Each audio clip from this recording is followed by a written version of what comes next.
President Trump ran in 2016 calling for no more stupid wars.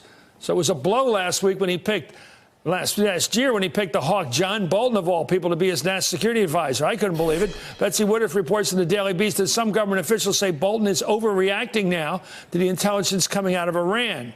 Remember that when Bolton was serving in George W. Bush's administration, Bolton was the guy that pushed the intelligence that Saddam Hussein had nuclear weapons.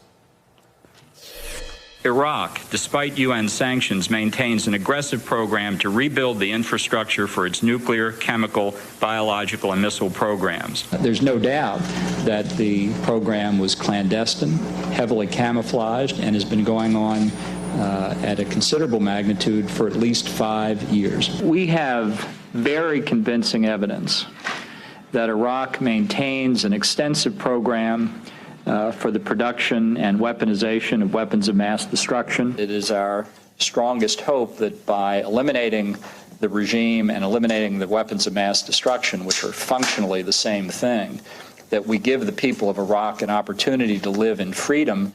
It had nothing to do with weapons, Mr. Bolton. From the beginning, you wanted to liberate Iraq according to your purposes. It had nothing to do with weapons at all. It was a big lie. And now Bolton appears to be leading the drumbeat for a war with Iran, as he did with Iraq. And early this year, the Wall Street Journal reported that Bolton rattled Pentagon officials last year when he requested military options to strike Iran following an attack by Iranian-backed militants at the U.S. diplomatic compound in Baghdad. According to a former senior U.S. administration official, people were shocked. It was mind-boggling. How cavalier were they being about hitting Iran? From what I'm told by Betsy Woodruff, politics reporter at the Daily Beast. Ron Suskind, author and investigative reporter. Ron, thank you for coming. And Betsy, as always, no, I'm asking a question I already know the answer to. These hawks, these neocons, whatever they are, they always want to knock off the next Arab or Iranian country or Persian country. Do they know that Persia is a real country, Iran? It's a real country with a modern weaponry. We helped them build. Israel used to be in the league with them. It's a serious country. You talk about going to war with Iran?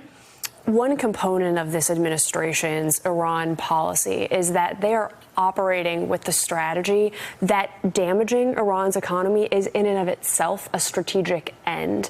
Even if these sanctions don't result in a change in leadership or a change in the posture of the government of Iran toward the rest of the world, just damaging its economy, just making it poorer and reducing its ties to other countries in the world is something that the Trump administration sees as valuable because they believe it will make it harder for Iran to support terror groups around the world, and that in and of itself is a policy project. Ron, the problem with that is, it's not a country that's going to get crippled overnight by sanctions. It's a real country.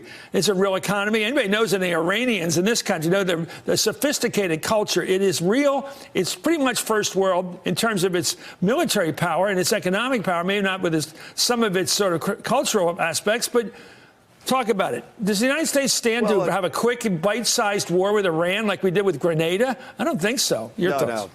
You know, like then, like now, in 2003, make this clear. It wasn't just weapons of mass destruction in Iraq. Bolton was one of the folks with Cheney who said real men go to Tehran. The view was always that Iran is the power in the region, and they're really our target. Look, it's back to the future. Here we go again. Bolton having a bond now, this war hawk with this desperate and opportunistic president is really concerning.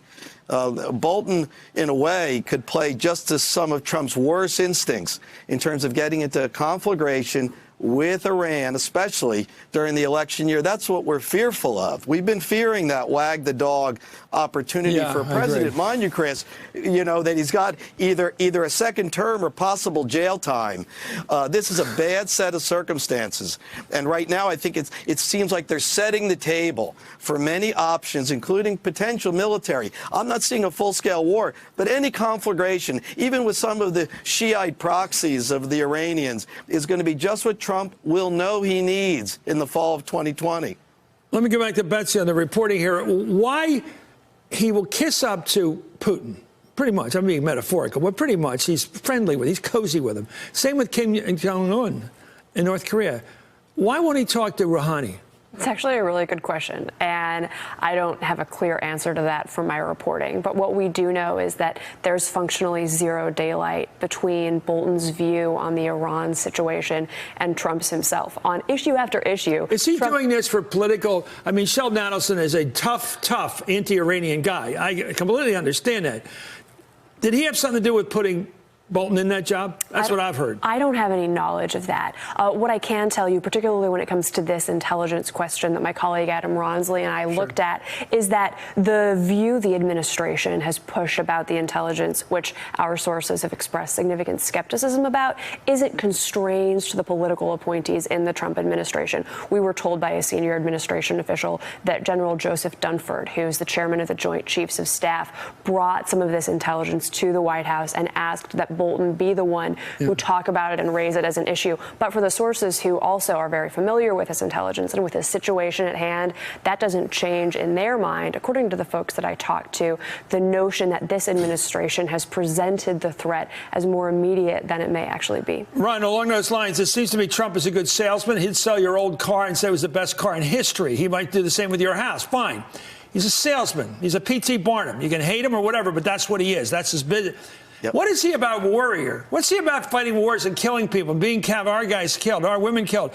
What is he about a guy actually engaging in a military confrontation with a real country like Iran? How does he tease his way through that without getting into a real war? Well, you know, look, Trump is a reckless guy. He acts recklessly. He shatters everything around him.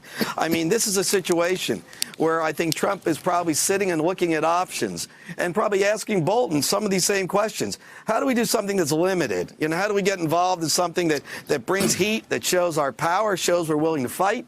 Maybe even uses some of that armament that we're so famous for, but doesn't get into a full-scale conflagration with a real power in the region. The Iranians are not like the Iraqis. That's the country that is fully realized in the region. But even a little dance with the Iranians that might lead to something bigger, where we get to shoot someone or do something, is going to be very, very good for Trump just when he needs it. That's what I'd be watching. We'll see. That's what I'd be watching right now.